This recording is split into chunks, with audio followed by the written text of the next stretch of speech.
Hey, I'm John Landis, host of the Apprenticeship Woodworking series here on YouTube with another quick tip for your shop. Today we're going to cover jigs. Now, jigs can be either shop-made, something that you make, or they can be bought from a manufacturer for a specific tool, like this tenoning jig for our table saw.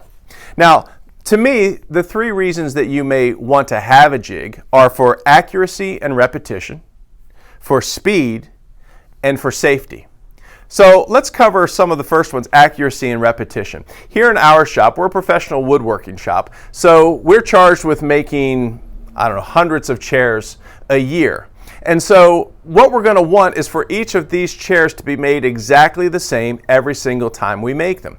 So simply on a back chair leg, this chair leg, after it's been cut out, has a lot going on.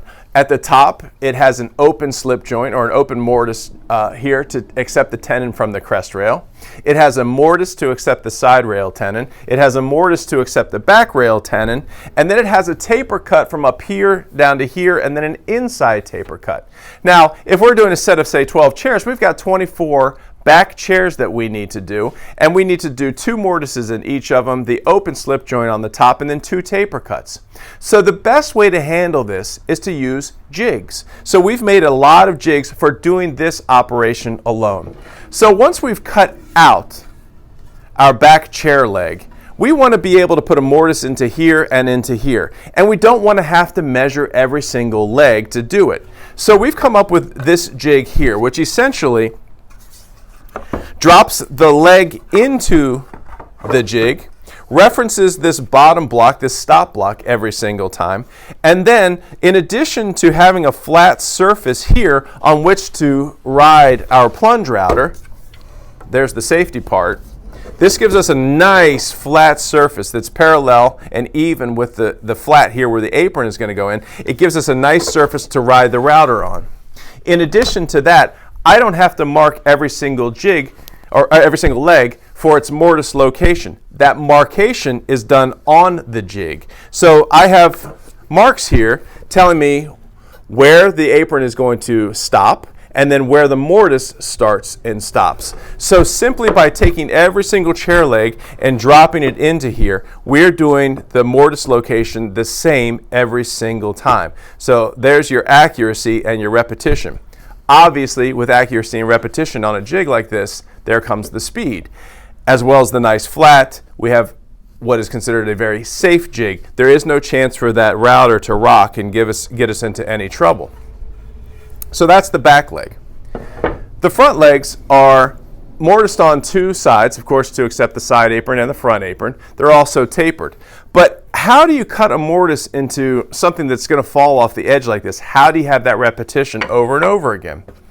Well, in that case, we've created a horizontal mortising jig. Basically, we take our squared stock before we've cut the taper. We put it into this jig, onto this jig, clamp it down with the toggle clamps that I covered in the other quick tip video about clamps. You're going to want some of those. And I created a nice flat surface here again for our plunge router to ride on. Again, you want to talk about speed. I don't have to individually mark these legs. I've marked the jig itself for where the leg goes, where the mortise starts, where the mortise stops. So I can pick up leg after leg after leg, put it onto the jig, clamp it down, and run the mortise. I, again, have accuracy and repetition. I have speed, obviously, and again, very, very safe.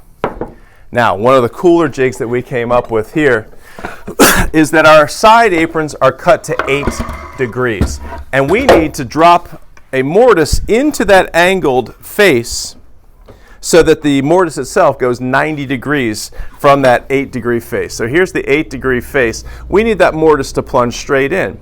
So how do we do that? I've created an 8-degree bevel block here. This loads into here, again, gets toggle clamped down, which means now the face here of our apron is on the same plane as this table here, and once again, simply picking up the router, riding on this table, and pulling this across here, we have repetition and the mortise going in the same place. I don't frankly know another way to cut this mortise. You need all of these elements of this jig. You need the nice flat surface. You need it at 8 degrees. You need to have it clamped down somehow. And the last thing I would want to do is try to hold this in place while I'm putting a quick grip on or trying to squeeze a C-clamp onto it. This toggle clamp is perfect. Again, accuracy, repetition, speed, of course, and then the safety element is it's being held by a toggle clamp so you don't have your hands anywhere in the mess.